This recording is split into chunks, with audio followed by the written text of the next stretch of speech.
이게 소개받은 다른 백년 이사장도 하고 있고요. 제가 국민주권연구원이라고 주권자 전국회의 산하연구원의 상임이사도 맡고 있습니다. 근데 어떻게 저를 알고 저기 요청해 주셨는지는 배경은 잘 모르고요. 사실 저는 전문학자도 아니고 교수도 아니고 더군다나 박사도 아니거든요. 대학도 졸업을 못했습니다. 저는. 그래서 항상 강연해달라고 하면 당황스러운데 그래도 제가 이 건방지게 강의를 수용하는 거는 이런 걸 하면서 제가 많이 스스로 공부를 하게 되더라고요. 그 요청을 받으면 맞아, 남 앞에 있으니까 좀 공부를 해야지. 공부를 하다 보면 자기 공부가 돼서 사실은 이 자리가 여러분한테 강연하는 자리기보다 제 스스로가 학습하는 자리라고 생각하고 이 자리에 섰고요. 그 학습한 내용을 같이 공유하자, 같이 얘기해보자, 뭐 그런 정도로 받아주시면 좋겠습니다. 사실은 제가 몇 가지 이 아젠다를 드렸는데 제가 제일 준비가 안 된 이 제3경제론이라 제3섹터 경제론을 해달라고 그러셨는데 사실은 제가 제3섹터 경제론은 몇 달 전에 약 1년 내지 2년을 계획해서 프레시안에 계속 기고가 하고 있는 글입니다. 한 15챕터에서 20장 정도를 써서 이제 책을 한 권 내려고요. 그래서 이제 겨우 이제 7장을 끝낸, 그래서 아직 스스로 이제 머리에 넣고 있는 주제인데 마침 저기에서 뭐 20장이 끝나지 않았는데 그래도 미리 좀 정리해보자. 그래서 정리를 시작했습니다. 제목은 뭐 스미스, 케인즈, 하이에크 그리고 이유, 제3섹터 경제론을 위하여. 왜 제3섹터라고 얘기를 했느냐? 우리가 이제 제1섹터는 일반적으로 공공의 영역, 국가의 영역, 공공체라는 그런 어떤 그 합의된 강제력을 갖는 부분이죠. 제1섹터가 지향하는 부분은 기본적으로 정의입니다. 정의, 저스티스. 뭐 존 롤스라는 분이 정의론을 뭐 거의 완벽하게 정리를 했고, 그래서 굉장히 수평적이죠. 제2섹터는 시장의 영역을 얘기하는 겁니다. 근데 시장의 영역이 가지고 있는 또 하나의 그 개념으로 얘기하면 자유입니다. 자유. 그렇죠? 근데 자유주의가 사실 굉장히 중요한 주제인데, 사실 지난 2, 3세기에 인류를 이만큼 물적 기반을 닦게 한 원동력이 자유주의죠. 그 자유주의에 기초한 제2섹터 시장. 그건 이제 그 효율성을 추구하다 보니까 좀 길쭉하죠. 그 프랑스 혁명의 3가지 주제가 있잖아요. 자유, 정의, 남는 부분이 이제 거기서는 뭐 박애라고 되어 있는데 연대할 수가 있고, 동양적으로 말하면 상생이죠.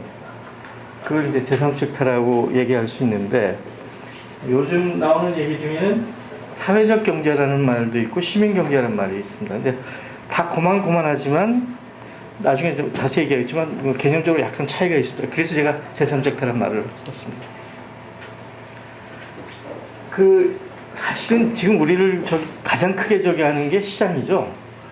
시장. 그 시장 얘기를 시작한 경제학자가 아담 스미스입니다. 그죠? 그 근대 경제학의 아버지, 시조라고 불리는 아담 스미스. 그래서 우리는 아담 스미스를 얘기하면 부주간 얘기하고 빵집 얘기해서 뭐 보이지 않는 손. 그래서 시장 이론을 만들어낸 거라고 얘기하는데 본인은 실제로 시장 얘기는 안 했어요. 굉장히 아담 스미스가 우리한테 잘못 알려져 있습니다. 우선 아담 스미스가 글래스고우의 대학에서 평생을 강의하고 이제 캠브리지인가 어디 왔다 갔다 했는데 그 아담 스미스가 살던 시대는 완전한 기계공업이 저 증기 기관을 해서 대규모의 그 기계 공장이 돌아가지 않는 수공업, 간의 수공업에서 공장제 공업으로 넘어가는 과도기에 있었던 겁니다. 그리고 본인의 직업은 윤리학 교수죠. 그래서 이 사람이 평생 동안 강의한 거는 도덕 감성론이란 윤리학 강의예요. 아담 스미스를 왜 근대 경제학의 아버지라고 그러냐면 아담 스미스 때까지는 경제학이라는 학문이 없었습니다. 그러니까 도덕적이지 못한 이유가 뭘까? 가난이었다. 그럼 가난의 문제를 어떻게 해결할 거냐?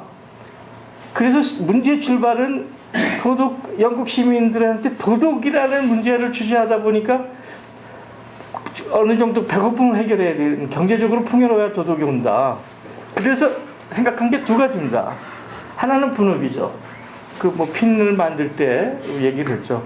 그러니까 분업을 통해 보니까 한 사람이 처음부터 끝까지 만드는 것보다 그 과정을 다 나눠서 전업화를 시키는 게 훨씬 뭐 어마어마하게 놀랍게 효과적이더라. 그걸 알게 됐고, 이 양반이 살던 데가 이제 수공업 분야니까 다량의 공급이 가능하고 다량 그 다중의 수요들이 있으니까 수요 공급이 이루어지는, 거기서 보이지 않는 손이 작동을 하는 거죠. 그래서 부족한 얘기 나오고 무슨 뭐 빵집 얘기도 나오는. 그래서 이 양반이 경제학에서 얘기한 건 분업과 보이지 않는 손, 이 두 가지였습니다. 그래서 이제 윤리학으로부터 분리시켜서 경제학의 시조가 됐던 거고요. 근데 이분이 가지고 있던 저기는 근본적으로 휴머니티예요. 인문주의적 사고입니다. 그래서 뭐 정치 경제학하고 공유를 하고 있었던 거고, 이분이 가지고 있는 또 하나 굉장히 큰 기여가 우리가 잘 안 알았지만 노동가치론이에요. 노동가치론이 리카르도에서 훨씬 더 발전했고 막스에서 뭐 거의 완성적 형태로 나타나는. 그런데 이 막스 이론이 그 당시가 공장제 공부로 넘어가고 그야말로 자본의 수탈이 강화되면서 변질이 이루어지는데, 그 변질이 이루어지는 그 몇 가지를 제가 그냥 들어본 겁니다. 이게 제가 학자가 아니어서. 첫 번째는 그 당시 다윈이 진화론을 얘기했어요. 그 진화론은 그 생명체와 자기를 싸고 있는 환경과의 끊임없는 상호작용, 인터랙티브한 얘기를 한 건데, 그 당시 영국의 산업화가 돼서 대규모 공장이 될 때는 10살도 안 되는 애를 18시간 노동을 시키는 그 시기죠. 그걸 정당화시켜야 되거든요. 그런데 진화론이 나오니까 스펜서 같은 사람이 그야말로 정글의 법칙, 양육강식, 적자생존 이론으로 그걸 단순화시켜버린 거죠. 그러니까 가난한 거, 못난 거는 그것도 자연의 논리야. 내가 부자인 거는 그것도 자연의 논리야. 정글의 법칙이야. 그건 원래 그렇게 돼 있는 거라고 하는 그런 양육강식론, 정글의 법칙이 아담 스미스하고 결합이 됩니다. 시장이론하고. 두 번째 저기는 소위 소유권의 문제, 재산의 문제 부분인데, 여기서 이제 중요한 건 커먼스의 문제죠. 100% 자기가 노동을 해서 자기가 만든다 그러면 그건 자기가 소유하는 거죠. 근데 기본적인 모든 우리의 물건은 자연에서 나오는 거 아닙니까? 태양, 물, 공기, 땅, 나무, 이거 다 자연에서 온 거잖아요. 이거를 로크라는 양반이 거기 노동이 들어가면 직거라고 주장하기 시작한 거예요. 물론 로크가 얘기할 때는 그 시대에는 굉장히 정합적이었죠. 왜냐하면 깡상레짐, 구집단, 뭐 왕이든 그 지배 세력들이 거의 물적 기초를 가졌는데 신흥 부르주아들이 그걸 대항하기 위한 논리니까 그 당시 사유 개념은 그 역사에서 맞습니다. 근데 그 로크가 얘기한 논리가 거의 브레이크가 망가진 자동차처럼 그냥 그대로 사유재산과 소유권의 문제로 발달해서, 이제 로직 같은 데 오면은 합의된 룰과 남을 해야지만 않으면 사유권과 재소권은 무제한적이라고 주장을 하게 되죠. 근데 그 당시에도 이게 굉장한 논쟁을 많이 하게 됩니다. 그 토마스 페인 같은 경우는 아까도 얘기했지만 자연에서 모든 게 이루어지기 때문에 그거는 모두가 공유해야 된다. 그래서 그 요즘 얘기하는 기본소득의 배당 얘기가 토마스 페인부터 나오고 프리에도 마찬가지입니다. 프리에가 그 뭡니까 이 공동체 이론을 얘기하면서 우리가 얘기하는 요즘 얘기하는 4대 보험 개념이 뿌리부터 시작이 돼요. 그거 갑자기 이름이 공동체 이름은 생각이 안 나는데 그래서 공유적 개념, 그 상생적 개념이 이제 샤를 프리에가 그래서 지금도 샤를 프리에는 기본소득의 원조가 되죠.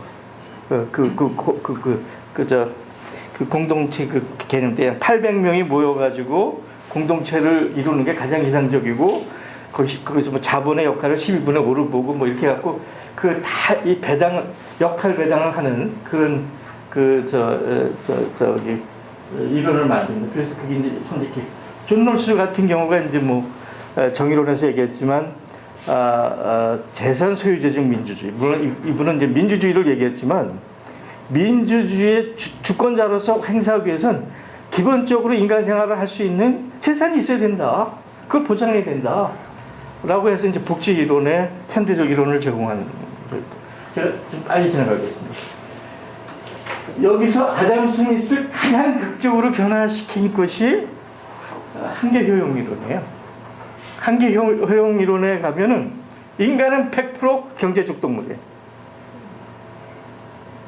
그러니까 자기의 한계 수에서만 움직이는 동물적 그 뭐랄까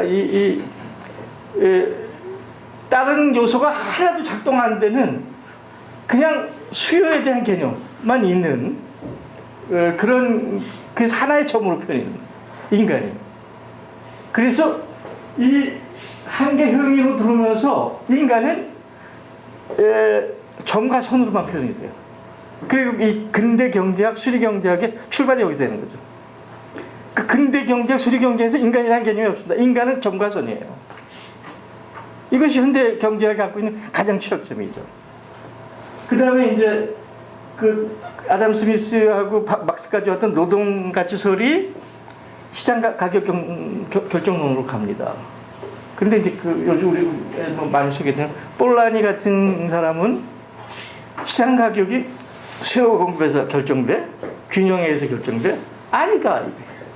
그 사회에 자기가 점하고 있는 사회적, 정치적, 경제적 그 위치, 권력 기제에서 가격이 결정된다.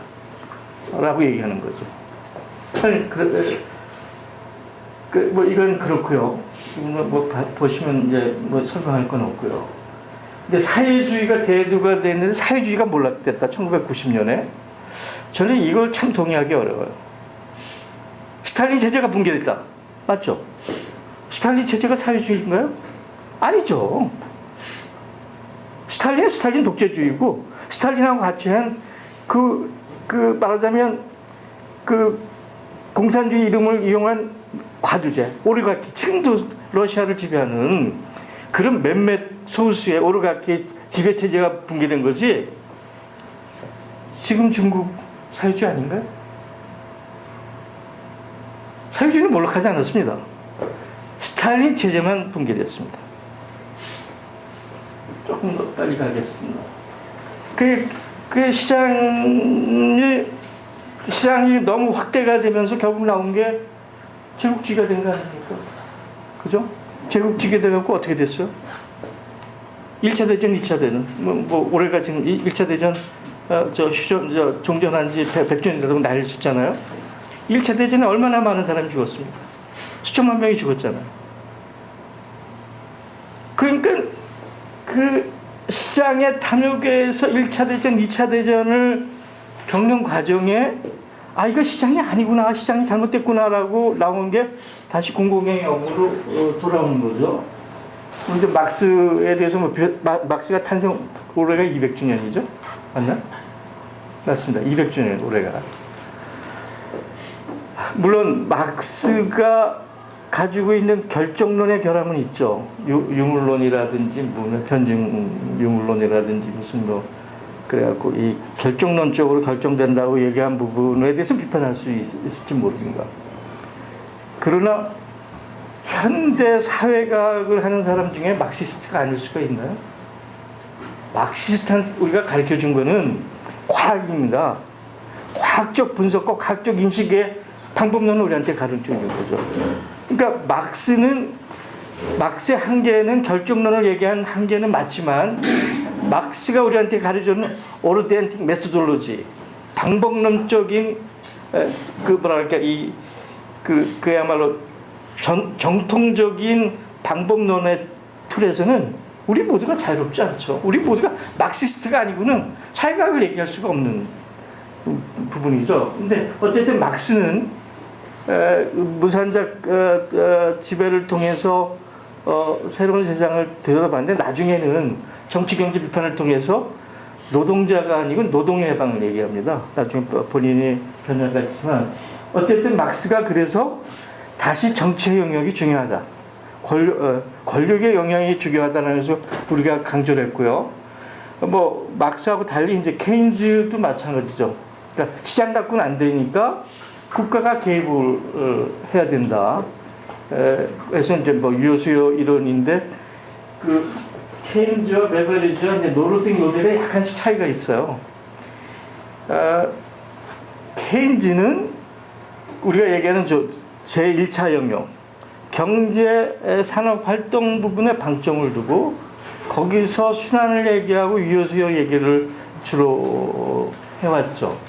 그러니까 제1차적 영역에 방점을 뒀는데 베버리지는 1차적 영역이 아니고 2차적 영역 경제 산업 부분이 다 이루어진 이 생산된 결과물 가치의 사회 이전을 통해서 사회 안전망을 구축하는데 중점을 둔 게 이제 베버리지인데 그 당시 베버리지는 이제 보수당이었죠. 보수당하고 연계됐고 최후의 케인지안이라고 하는 제임스 미드라는 교수가 있어요. 나중에 뭐 노벨 경제학상도 타고 그 부분을 연구해서 받아들이지 않았고 제임스 미드 교수의 이론이 많이 노르딕으로 넘어갑니다. 물론 노르딕 모델을 만든 데는 한센이니 뮬러니 비그포러스니 미르다리니 수많은 사람이 있죠. 근데 이제 거기에 제임스 미드 교수도 큰 역할을 하게 됩니다. 그래서 그 노르딕 모델은 케인즈와 베버리지를 연동을 시킵니다. 그래서 그 산업과 경제의 핵심 부분을 복제라고 놓고 그것에 상호적인 인터랙티브한 구성을 하게 되고 연동을 시키고 거기다 역동성을 부여해서 산업과 경제활동의 전체를 복지국가라는 하나 레진 개념으로 재구성하는 거죠. 그것이 이제 노르딕 모델입니다.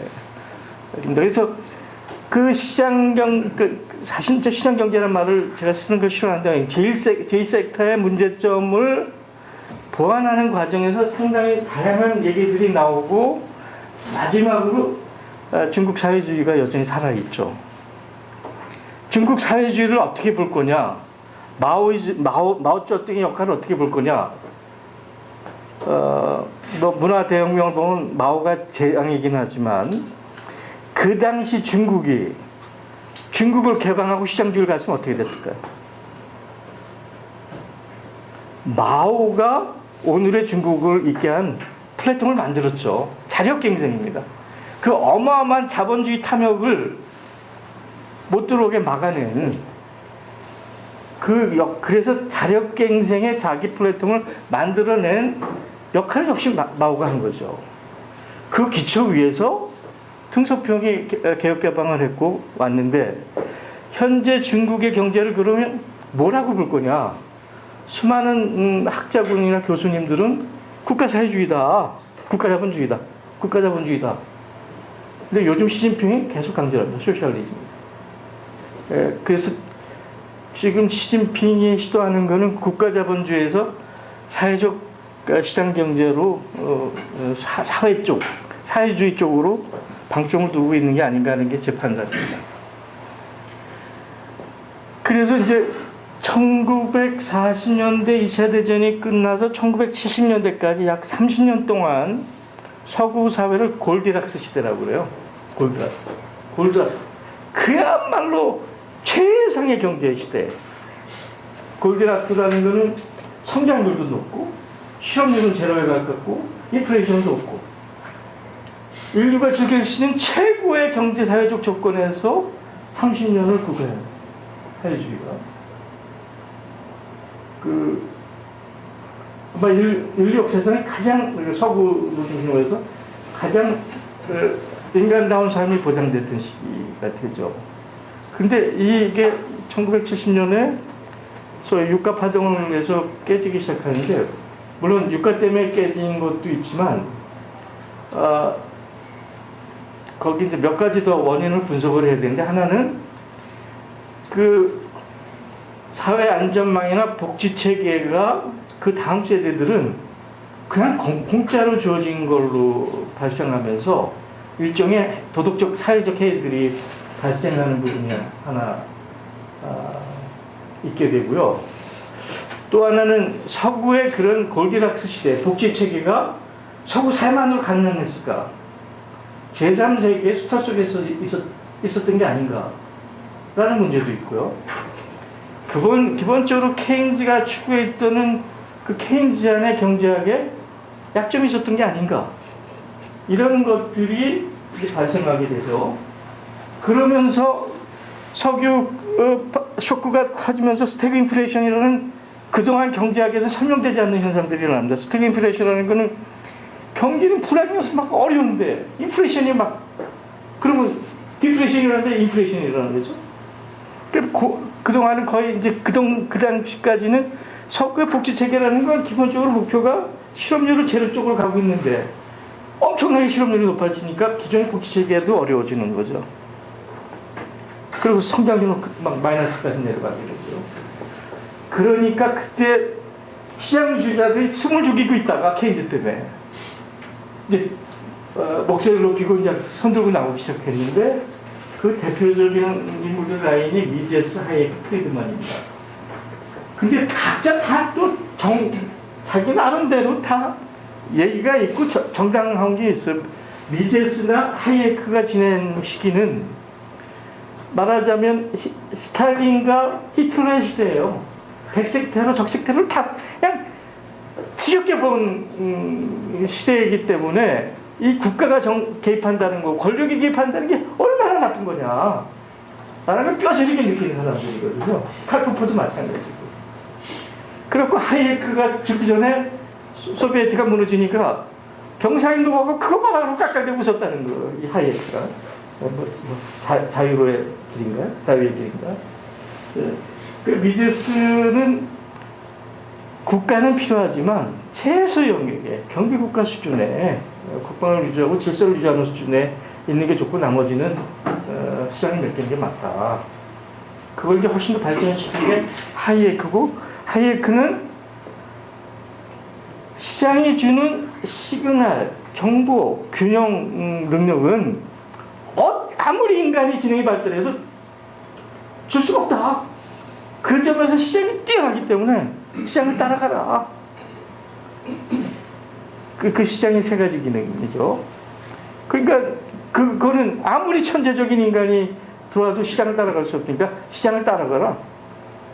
그러면서 하이에크가 들어오면서부터 뭐가 되냐면 시장은 신이 되는 거죠. 그러니까 우리 동양적으로는 도법자연 아닙니까? 자연을 따라가는 것이 길이다. 여기서는 도법시장입니다. 시장을 따라가는 게 길이다.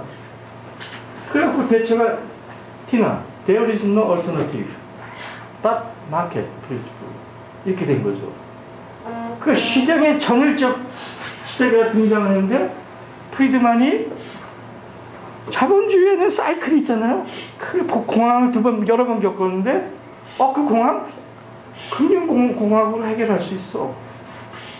그리고 현대적 금융이론을 만들어서 공황을 화폐 이론으로 해가지고 컨트롤하게 하는 금융이론을 만들어낸 패두죠.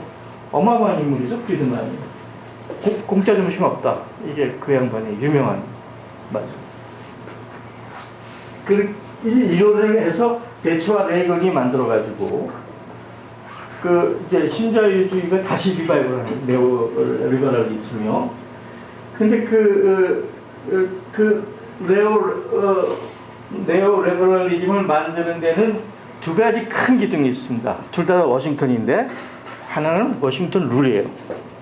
또 하나는 워싱턴 컨센서스입니다. 워싱턴 룰이라는 건 뭐냐면 2차 대전 이후에 미국이 세계 물적 기반의 50%를 갖고 있어요. 군사력도 50%입니다. 미국의 세계 룰을 만든다. 그리고 그 룰을 모두가 따르도록 강제한다. 그 룰을 안 따르면 군사적으로 조진다. 이게 워싱턴 룰이에요. 이게 워싱턴 컨센서스는 마찬가지입니다. 미국의 사회경제적 지위를 만들기 위해서 대처와 레이건이 만든 신자유주의를 전 세계에 확산 공급한다. 안 따르는 놈들은 그냥 완전 사회경제적 도태시켜버린다. 라는 거죠. 그래서 거기 IMF도 만들고, 뱅크도 만들고, 무슨 다, 그렇게 하는 거죠. 그래서 미국 국가만 자기네들이 하면 좋은데, 이 신자유주의를 하기 위해서 전 세계를 대상으로 확대를 하면서 거기서 필요한 게 공급이론이죠. 공급이론을 만든 사람이 레퍼라는 양반인데, 이때 이전까지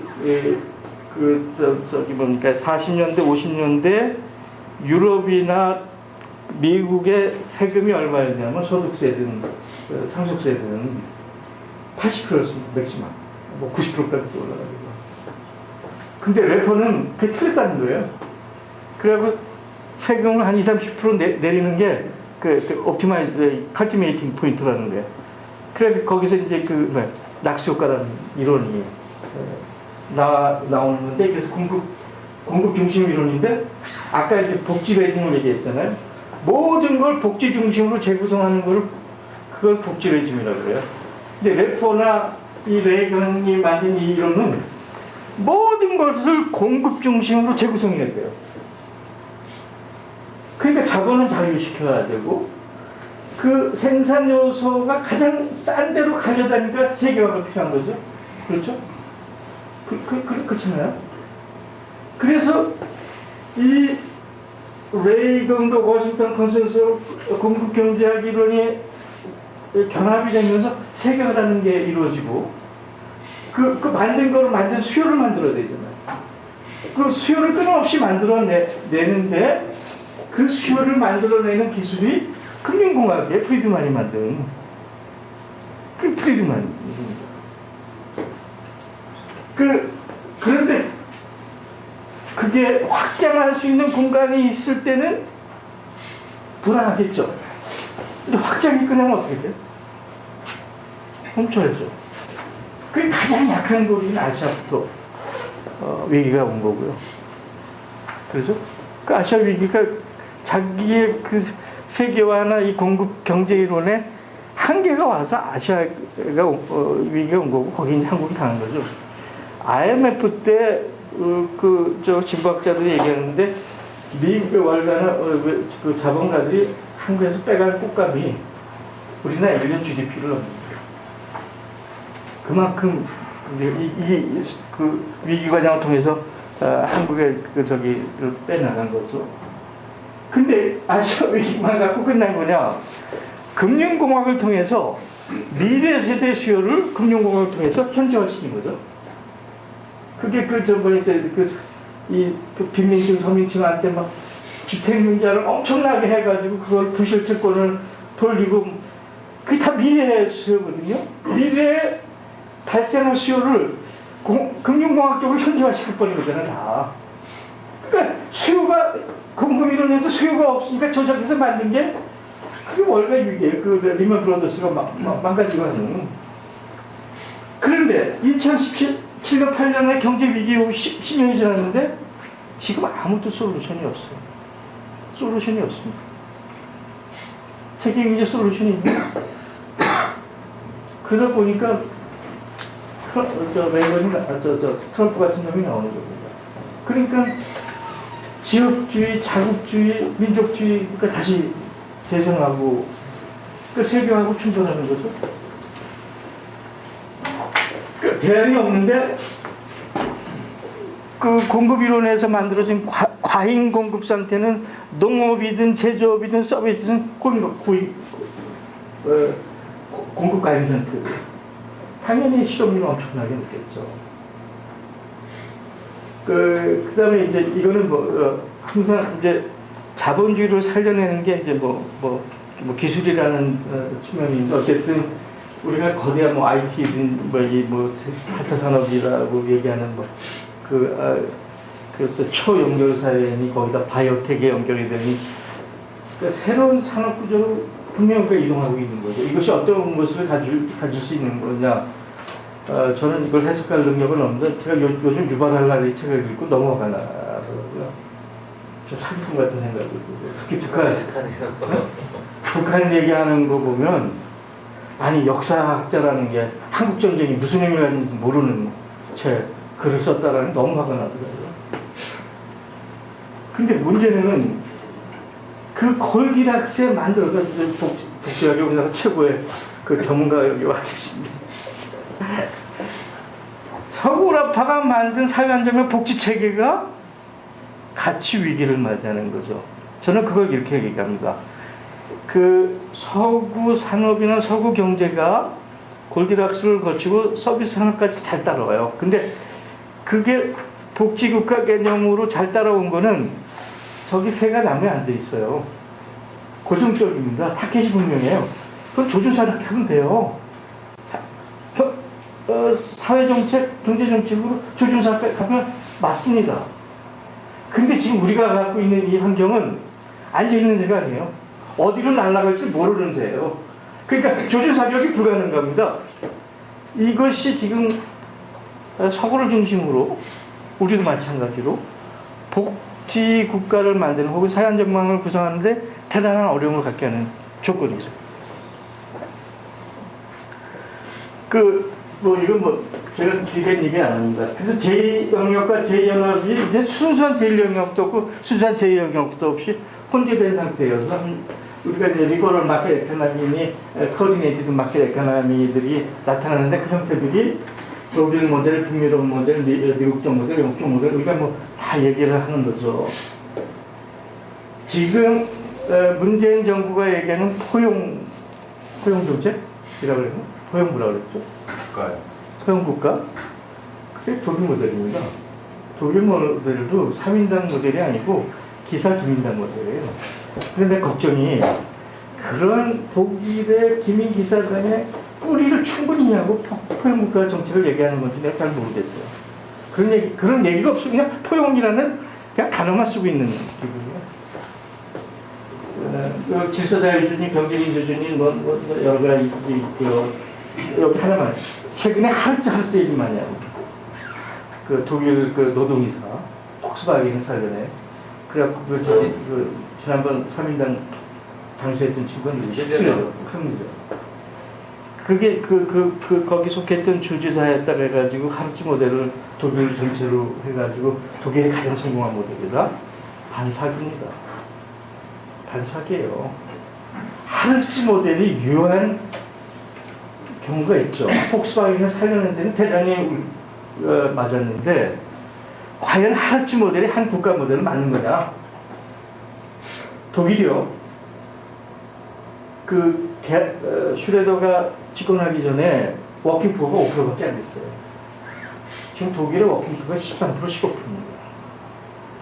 그 하르츠 모델이라는 거를 말하자면 변질시키고 악용한 결과죠.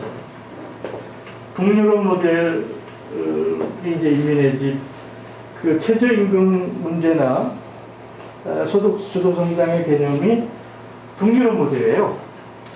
풍요 모델입니다. 그 컴프레스드 웨이트 개념이죠. 소스 무슨 바디엔 살트 바디엔 거기서 시작이 됐고요.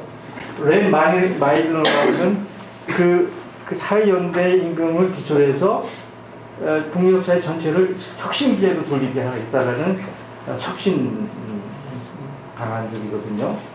그러니까 물론 이때 이 사람들이 하기가 쉬웠던 거는 일구 경제 체제가 지배적인 거였기 때문에 굉장히 손쉬웠죠. 근데 어쨌든 소득 수도 정당의 개념들이 북유럽에서 왔는데 하려면 좀 제대로 하지. 의지도 없고 개혁도 없고 정책도 없고 아무것도 없이 구호만 있었던 거예요. 너무 좀 솔직히 얘기해요. 뭐 미국 정부는 아까 얘기했고요. 영국은 지는 저기잖아요. 브렉시트 그래갖고 자기 경제가 무너지고 저기 하는 핑계를 유럽에다 대다 보니까 유럽 연합에다 정치적으로 브렉시트 결정했잖아. 브렉시트 결정은 어떻게 돼요? 지금 영국은 먹고 사는 게 서비스업하고 금융이에요. 런던 중심으로 한 금융산을 무너지고 끝입니다. 영국이. 근데 브렉시트하면 그게 무너지는 거예요. 그러니까 저렇게 브렉시트 갖고 몇 년도 자기네들이 알죠. 이게 지금 영국의 처지입니다. 근데 왜 그럼 2011년부터 금융위부터 왜 그러면 케인지안 다시 뉴 케인지안으로 나오면 되지. 뭐냐? 대안이 왜 없냐? 없습니다. 문제는 산업과 경제는 전 세계적 기반으로 확장됐어. 금융이고 뭐고 다. 근데 그것을 결정해가는 단위들이 개별 국가 내지는 로컬라이즈 돼 있죠. 그 분산된 적입니다. 이 두 개의 충돌을 어떻게 해결할 거냐? 그럼 세계 정부가 있나요? 그 합의해낼 수 있는 세계 합의기구가 작동하나요? 안 되거든요. 또 하나는 옛날에는 지금 우리가 노사정이 바뀌었죠. 경위로 바뀌었잖아요. 옛날에는 주요 계급, 주요 계층과 합의해내면 되는 거거든요. 근데 지금은 직업이 너무나 다기자층이에요. 우리나라 노동자 순수한 제조업에 근무하는 노동자가 몇인지 알아요? 현장 노동자가? 200만이 안 돼요. 우리나라 2,700만이 임노동, 경제활동 인구인데 3천만이 순수한 제조업 현장에서 일하는 노동자는 200만밖에 안 돼요. 너무나 직업군이 다양합니다. 이해관계가. 이걸 어떻게 조정해줘? 그걸 조정할 수 있는 정치 체계가 있나요? 정당? 160년의 3인당이 최근에 바이에른, 뮌헨, 바이에른에서 주 선거를 했는데 녹색당보다 조금 9%도 못해요. 3인당이 사라져갑니다. 프랑스의 사회당은 마찬가지가 없어질 뻔해요. 80년 동안 집권했던 북유럽 스웨덴의 3당 역시 3당의 위치가 새로운 그런 계층의 분화를 정치적 체계에서 수령해 나가지 못하는 거죠. 이런 것이 다만 정치적인 문제뿐만 아니라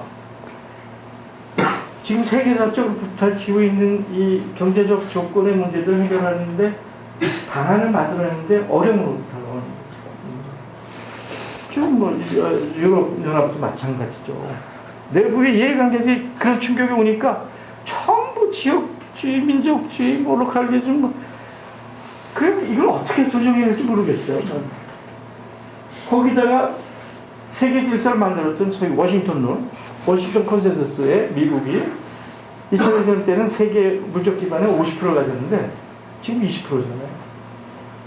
이미 알게 모르게 미국의 단일 체제에서 확 넘어간 건 아니지만 누구나 느끼죠. 아, 이제는 미국의 팍스 아메리카는 점으로 가는구나. 그럼 그 앞에 전개될 저기는 중국이 있고 유럽연합이 있고 인도, 러시아 있고 중동 있고 동남아 있고 굉장히 다양한 형태로 이게 전개되는데 이것이 어떻게 전개될지 이거는 뭐 어마어마한 주제죠. 또 하나의 자본주의 문제는 지속 가능일 겁니다. 여기 환경 문제 전공하신 분이 계시다 보니까 제가 이거는 그냥 넘어가겠습니다. 그냥 쭉 보면 되겠죠. 근데 근본적으로는 성장에 대한 자기 반성이죠. 아까도 얘기 드렸지만 인류가 농경생활에서 도시 쪽으로 온 게 만 년 전, 9,000년, 만 년 전 이렇게 되잖아요. 그 이후에 100년에 한 10%쯤 성장했을 거예요. 100년에. 10년에 한 1%쯤 성장하고. 그래서 한 세기에 한 100%쯤 성장했어요. 근데 산업화가 되면서부터 막 이렇게 성장하기 시작한 거예요. 이게 계속 가능한 거예요? 불가능하잖아요. 근데 우리는 아직도 이게 계속 가능하다고 믿는 거예요. 성장이. 이건 인류의 멸망입니다. 성장은 인류를 멸망시키는 굉장히 심각한 독소죠. 근데 우리는 거기에 그냥 중독이 되어 있는 거죠. 성장이. 그러면 우리가 이렇게 어마어마하게 이뤄놓은 이 물적 기반은 뭐 때문이냐? 우리가 물적 기반. 근데 근대 경제학 수립문작은 그 자체, 자본의 자기 증식이라는 메커니즘에 그냥 간다. 그거거든요. 성장이 계속되면 인류는 멸망한다. 물적 기반은 뭐 때문입니까? 근본적으로 행복이죠. 인간의 가치와 행복을 추구하게 하는 것이 물적 기반인데 그게 전도된 거 아니에요. 그게 전도된 거죠. 그게 인류가 갖고 있는 근본적인 문제입니다. 근데 그럼 이걸 어떻게 역전시킬 거냐? 로마 클럽이 얘기하는 게 티핑 포인트라는 거는 무슨 얘기냐면 스프링 같은 경우 쉽게 스프링을 얘기할 때 스프링이 탄성 범위 내에 있을 때 돌아오잖아요. 예측이 가능한 부분입니다. 근데 탄성 범위로 이완되면 안 돌아오잖아. 마찬가지로 티핑 포인트를 지나면 티핑 포인트까지는 그 다음에 이루어질 일이 예측이 가능한데 티핑 포인트가 지나가면 예측이 불가능해요. 그러한 징후들, 심톰이 캘리포니아 산불이거든요. 캘리포니아 산불이 1000명이 다 죽었잖아요. 그냥 풍백불가 돼버렸어요. 근데 미국 사회가 웃겨요. 그렇게 죽었는데도 별 반응이 없어. 이게 티핑 포인트의 심톰이죠. 징후죠. 2045년도에는 이런 거에 보편화되기 시작한다는 거예요. 로마 클럽의 경고는. 그러니까 한국이든 미국이든 인류가 살아남기 위해서는 이제 뭔가 전환이 이루어져야 된다. 이 자본의 탐욕과 성장주의를 통해서 물적 기반이 뭐냐라는 질문, 인간과 사회가 뭐냐? 라는 질문을 던질 때 우리는 해결이 있다. 근데 이게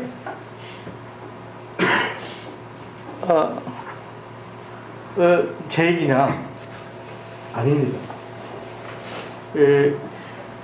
아담 스미스가 민부론을 썼을 때 아담 스미스보다 조금 먼저 이태리에 나폴리나 밀라노나 이런 등에 제노베시라는 인물이 있어요.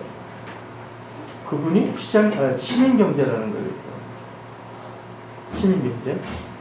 그게 이제 그래서 제가 아까 사회적 경제와 시민경제와 제3적 다라는 얘기를 분리시켜서 얘기를 한 겁니다. 제노베시의 이론은 그거죠.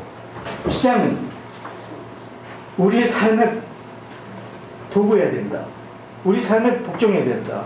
우리의 삶은 인간다움, 인간의 가치, 인간의 의미를 추구하는 게 우리의 삶이고 그 삶에 물적 기반을 공급해주는 수단으로서 시장을 봐야 됩니다. 그래서 시장을 작동시키는 근본적인 원리를 인간의 해방, 인본적인 거를 중심으로 하고 사회성, 상호성, 관계성의 얘기로 풀어가요. 만약에 그 당시에 증기기관이 이태리에서 말해서 이태리에서 살혁명이 일어났다면 제노베시 이론이 지배했을지 몰라요. 근데 영국에서 저기가지고 그 제노베시의 얘기를 내가 여기다 적은 겁니다. 그래서 자본의 탐욕과 국가의 강제를 대체해야 된다. 그 대체는 뭐냐? 인간의 인본주의로 돌아와야 된다. 그거는 아담 스미스 그 시대로 가는 겁니다. 아담 스미스 질문을 그대로 받는 거예요. 인간이 인간답게 살기 위해서 필요한 게 뭐지? 물적의 풍요를 가져야지. 아담 스미스의 질문은 인간이 어떻게 더 도덕적이고 어떻게 더 의미 있고 가치 있는 삶을 사느냐, 그걸 해결하기 위해서 경제학을 시작했던 그 질문으로 역으로 돌아가는 겁니다. 이제는 경제학이 인문학으로, 윤리학으로, 근본적인 질문으로 돌아가야 된다는 거죠. 그리고 그런데 여기서 이제 자유주의, 우리가 크게 착각하고 있는 게 자유주의입니다. 자유주의하고 자본주의 탐욕하고는 분리시켜 놔야 돼요. 한 예로 우리 사회가 갖고 있는, 우리 사회는 투자와 투기가 그거지 뭐, 똑같지. 그런가요? 투자하고 투기하고 어떻게 차이가 있죠? 투자하고 투기하고. 투기는 선악 분야 없이 이익만 창출하는 거고, 그렇죠. 투자는 그건 윈윈이죠. 자본을 투자해서 서로 좋게 하는. 자본의 탐욕의 입장에서 보면 자본의 자기 이익을 실현해야 되니까 투자와 투기는 차이가 없어요. 자본의 자기 이익을 실현하면 되니까. 투기하면 어떻고 투자하면 어때? 자기 자본의 이익만 실현하면 되는데, 자본의 탐욕의 눈으로 보면 투자나 투기나 똑같아요. 근데 우리가 함께 사는 공동체적 규범, 질서 속에서 보면 엄청나게 틀린 거죠. 투기는 남의 것을 뺏어가는 거예요. 약탈해가는 겁니다. 정당한 게 아니고 제로섬이거든요. 이 사람이 더 많이 가져가면 남에는 피눈물이 나는 게 투기거든요. 투자는 아니죠. 투자가 이루어지면서 더 많은 산업활동과 경제활동이 활발해지면 더 많은 가치가 나오고, 그 나오는 가치를 가지고 서로 나눠 갖는 상생, 윈윈적 조건이 투자거든요. 근데 우리 사회는 투자하고 투기하고 차이가 없다는 거예요. 이게 근본적인 문제입니다, 우리 사회. 투자와 투기는 분명히 틀린 겁니다. 그런 거죠, 이런 게. 그런데 자유주의를 얘기했죠. 정치적 자유주의는 무제한적인 게 좋아요. 스튜어트 밀이 맞습니다. 그게 존 롤스가 얘기한 제일법칙이죠. 평등의 원칙. 한 인간의 정치적 자유를 제한하는 것은 더 많은 자유를 보장하는 때 아니고는 어떤 경우에도 허용돼서는 안 된다. 이게 존 롤스의 제일법칙이죠. 그런데 경제적인 거에서 틀립니다. 경제에 있어서 자유는 상생이라는 자기 조건이 없는 경제는, 그거는 탐욕이에요. 근데 우리는 자유주의 그러면 정치, 경제, 사회 그냥 상관없이 자유주의지. 그 자유주의 역사를 통해서 이런 무지하게 많은 반성들이 있는데 그것이 신자유주의 자본의 탐욕에 묻혀버린 겁니다. 다시 자유주의를 정치적 자유주의와 경제적 자유로 분류하고, 경제적 자유의 핵심은 상생으로 되살려 나가는 작업이 굉장히 중요하다는, 그래서 거죠. 그래서 이런 것을 해결하기 위해서 앞 10분 남았네요. 우리한테 수많은 모델들이 나옵니다. 사회적 기업, 종업원 지주제, 노사결정, 다양한 사회적인 기업, 임팩트 금융, 협업기업, 협동조합 등등. 제가 볼 때는 근데 정확한 개념 정리가 안 되어 있습니다. 그래서 제가 제3섹터 경제론을 얘기하는 그 주된 개념이 이 개념을 정리합니다. 라는 거죠. 사회적 경제는 기본적으로 뭐 공동 결정하고 거기에 뭐 약간 그 사회성 저기 하고 그 인간적인 관계가 중요한 부분인데, 문제는 우리가 얘기하는 사회적 경제는 자본제적 시장 경제 큰 흐름 속에 테일링 플로어예요. 장식품 같은 거야. 큰 흐름을 엮어내는 게 아니고 그 옆에 약간의 뭐라 그래, 스태그너시, 카운트 플로우가 약간 형성이 되는, 그 터블런스가 형성되는, 그래서 사회적 경제적 어프로치를 가지고는 자본주의의 그 탐욕적 시장 경제 흐름을 근본적으로 바꿀 수 있을 것이냐 라는 퀘스천이 있고요. 제가 복지운동을 많이 했습니다. 제가 복지관 운동하는 친구들한테 지금 우리나라에 적용하는 모든 복지 체계의 평가 기준이 신자유주의야. 이만큼 인풋을 냈으니까 이만한 인풋을 내라. 결과주의, 형식주의, 합리주의, 회계적 합리주의죠. 이게 시장 논리거든요. 자유주의 논리거든요. 복지라는 거는 인간의 삶에 대한 얘기, 인간다움을 얘기하려고 하는데 그것조차 평가 기준이 신자유주의 평가에 우리나라는 모든 복지, 자활이든 무슨 모든 게 다. 유학 문제도 그래서 나온 겁니다. 한율총이 나쁜 놈들이죠. 잘못하면 국가가 더 잘못한 거예요. 그러니까 사회적 경제라고 우리가 얘기하는 이 부분에 근본적인 질문은, 사회적 경제를 작동시키는 철학적, 시스템적, 평가적 그 모든 기준이 뭐냐? 그것도 시장이야. 그것도 자본의 탐욕이야. 회계적 합리성, 무슨 막스 베버가 얘기한 그런 관료적 기준이야. 이거 갖고 세상이 변하겠는가? 라는 부분이죠. 제가 너무 관심을 가요. 한국의 사회적 경제 규모가 얼마냐? 부가가치 1%예요. 우리나라 경제. 고용가는 5%입니다. 부가가치 1%, 고용가 4, 5%. 유럽인 경우에 부가가치가 한 5%에서 7%, 고용가는 10% 좀 넘어가고 있어요. 유럽은 그래도 좀 어느 정도 커졌죠. 그 시민경제, 아까 제노베스 얘기를 했는데, 시민경제 부분은 이제 17세기에서 시장을 뭐라고 보는 거냐면, 시장은 수단이다. 그러면 그 시장의 목표는 뭐냐? 인간다움, 인간의 중심, 인간의 가치, 인간의 그 포텐셜을 어떻게 끌어내느냐. 시장의 수단을 만드는 건데, 문제는 이 거대한 흐름이 자본의 탐욕에서 그 거대한 시장의 흐름으로 가는데, 이것이 현실적일까? 이 구호. 이것이 현실적일까? 그 고민이 제가 얘기하는 제3섹터 경제입니다. 자본주의적 현실 기반의 흐름을 인정하지만 시민 경제로 가는 대안적 과정을 인큐베이팅하고 어떻게 확장시켜서 그 큰 흐름을 방향을 바꿔서 새로운 흐름을 형성할 수 있을 건가? 그러니까 세상 경제로는 완성된 이론이 아닙니다. 다만 방편적인 과정적 이론입니다. 그래서 현재 우리가 속해 있는 시장 경제 부분을 제노베스가 있는 시민 경제로 가는 브릿지 역할, 과정적 역할로서 제3섹터 부분을 한번 생각해보자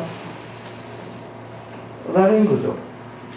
그래서 제가 일부러 사회적 경제와 시민 경제와 재산 경제라는 개념을 분리시킨 거예요. 그럼 어떻게 제3섹터의 경제를 만들 거냐? 제가 이 제3섹터 경제를 얘기하는데 크게 두 가지 저기가 그 이태리 제노베스 개념을 우리나라 지금 21세기에 다시 얘기하고 있는 게 브룬이라는 친구가 상도 왔다 갔습니다. 그 책도 나와 있어요. 뭐 무슨 뭐더라 책방 이름인데 이태리 말로는 에코노미와 시빌레라는 책입니다. 시민경제라는 책이 그 최근에 발표했는데 그 역사 얘기를 쭉 썼어요.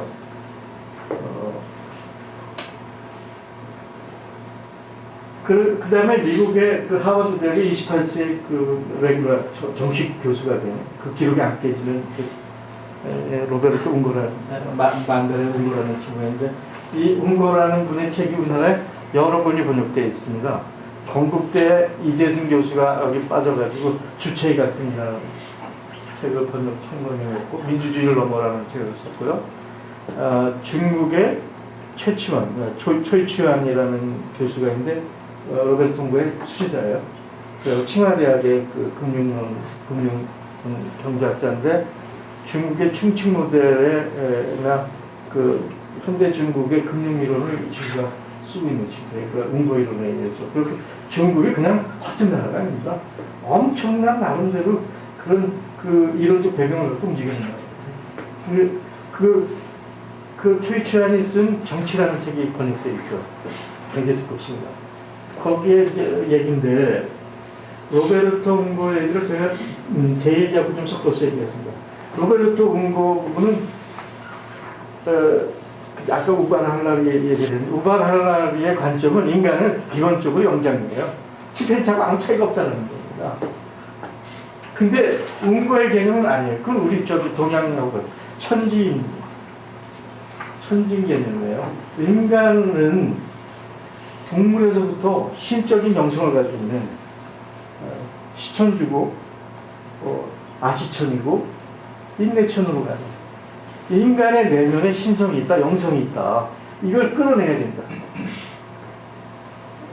라는 거에서 출발하는 거죠. 그러니까 우발하라리의 결론은 비관적이고 인류 멸망이다. 다른 길이 없어요. 우발하라리. 그러나 웅고의 이론에 의하면 혹은 뭐 동학의 이론에 의하면 우리가 시천주니까 우리가 천지의 교훈을 받고 신적인 것을 향해서 나갈 수 있다는 새로운 희망을 만든 근거죠. 그 개인의 영성뿐만 아니라 그것을 공동체의 불기적 규범, 질서적 규범으로 끌어내야 된다. 근데 그걸 끌어내기 위해서는 급진적인 정치적 개혁이 필요하다. 그래서 온 거는 고에너지 민주주의라고 그러는데요. 이거 직접 민주주의 그런 개념이죠. 대의민주주의를 부정하는 건 아니고요. 같이 가야 된다. 라는 개념을 갖고 있습니다. 또 하나는 우리 사회가 굉장히 격차가 많은 산업적으로, 지역적으로 뭐 엄청나게 많은 격차가 있잖아요. 우리나라 경제학자도 분석했는데 우리나라가 뭐 대기업, 중소기업, 무슨 정규직, 비정규직, 학업, 여성, 학벌 여성 이렇게 해서 격차에 의해서 이루어진 수탈이 1년에 200조, 300조가 1700조. 이 격차를 없애야 된다. 그래서 그 웅고가 두 번째 제 얘기하는 산업적 후위 산업이라는 거는 그저 자기 밥 먹기 바쁜 그런 산업 영역을 후위 산업 부분이라고 얘기해요. 근데 그 전위 산업 부분은 고부 가치를 만들어내고 고기술을 가지고 전업화되고 경쟁력을 갖춘 분야. 그래서 이 양반의 이 산업이론은 이 후위 분야의 산업 부분을 전위 분야로 끌어올리는 거가 인류가 가야 될 방향이다라고 얘기해요. 그건 충분히 가능하다. 그냥 끊임없이 우리가 이제 LL이라고 합니다. Long Life Cycle Learning. 그래서 평생 학습 혹은 적극적 노동 시장, 이 자기 훈련 과정을 통하면서 시간을 걸리겠지만 그런 얘기를 하고 있고요. 아까 이제 초이치했는데 금융기관 얘기를 조금 이따 얘기를 하겠습니다. 근데 우리가 4차 산업혁명이라고 얘기하는 이 부분이 엄청난 위험도 있지만 엄청난 가능성을 가지고 있는 거예요. 왜냐하면 산업혁명 이후 여태까지는 자본이 모든 걸 결정한 결정적 요인이에요.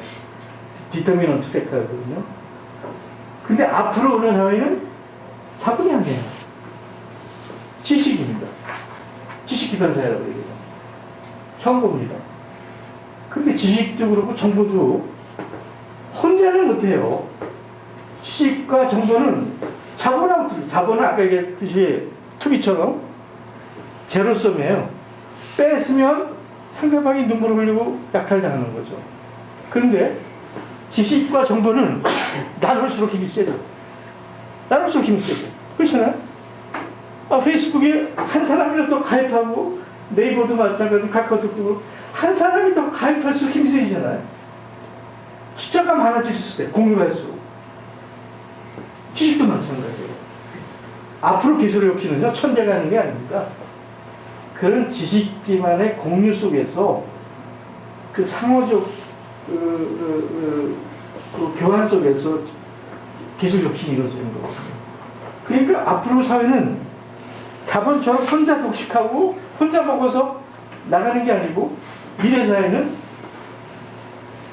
개인이나 조직의 성찰서부터 참여서부터 협력과 혁신과 공유와 수산을 통해서 이루어져 갈 수밖에 없다. 산업이든 경제든. 이것을 어떻게 재구성하느냐가 우리 미래를 결정한다. 그러니까 1차 산업, 3차 산업은 차분해에서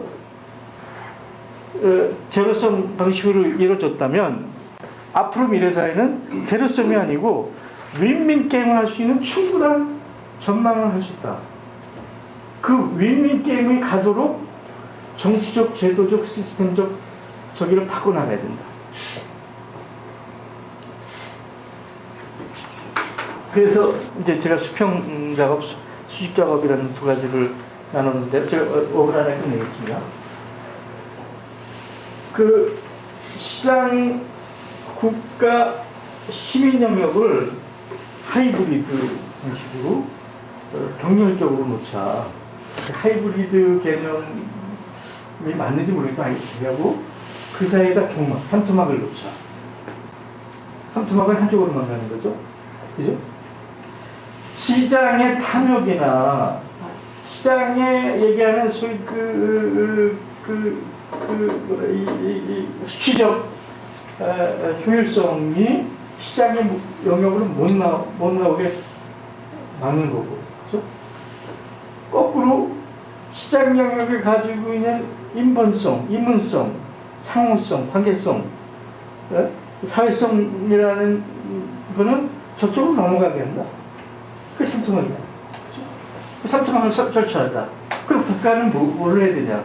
양수 역할이라. 시장에서 나온 부가가치를 정치라는 강제력을 통해서, 정책을 통해서, 조세 제도를 통해서, 국가를 통해서 시민의 방향으로, 일방향으로 가게 만든다. 그 작업을 하자.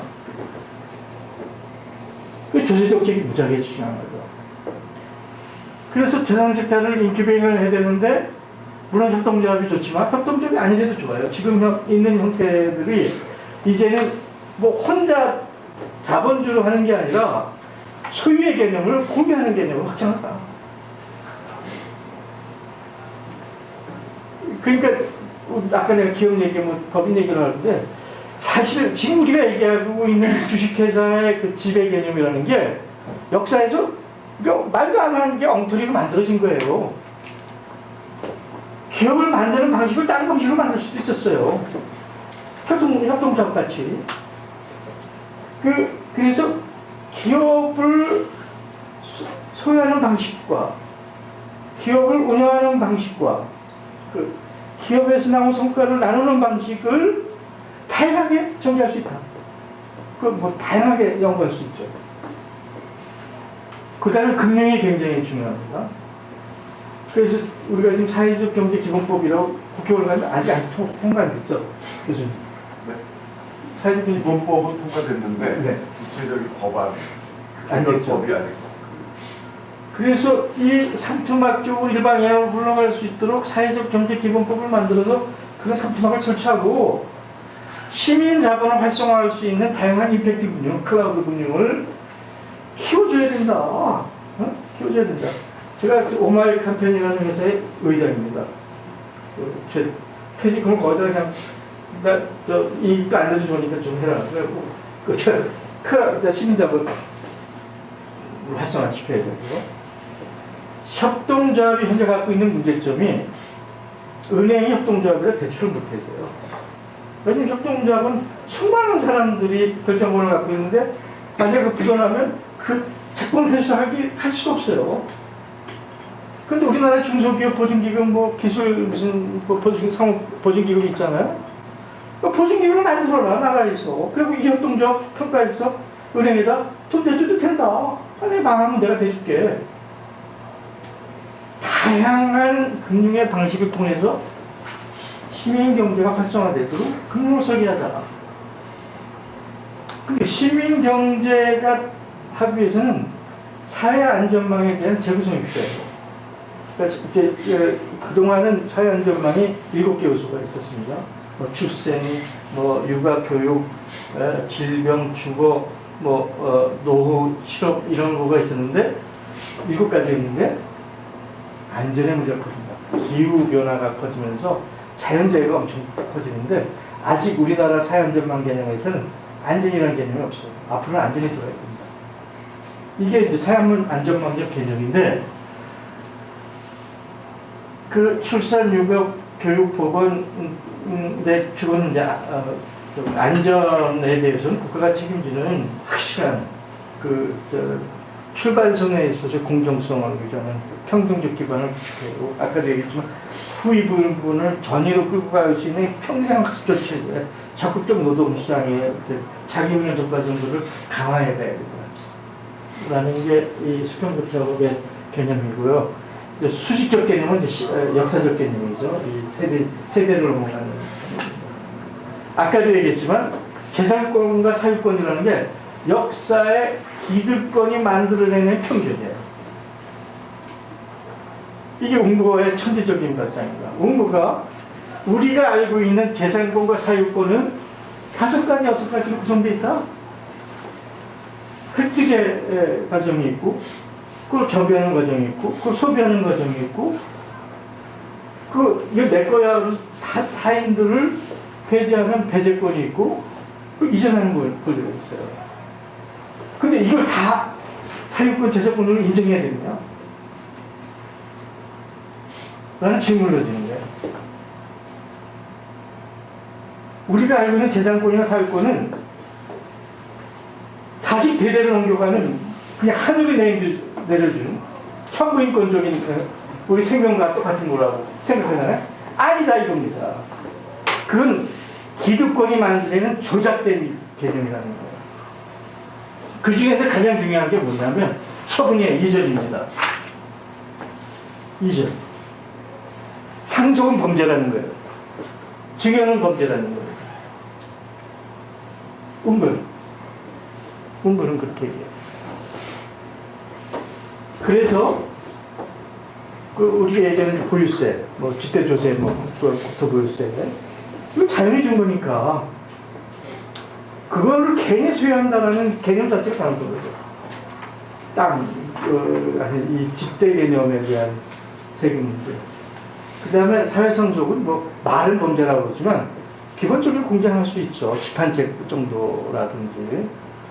그 다음에 집한채 정도를 넘어서는 부분은 골드락스 때 미국이든 유럽이든 했던 80% 화살해라.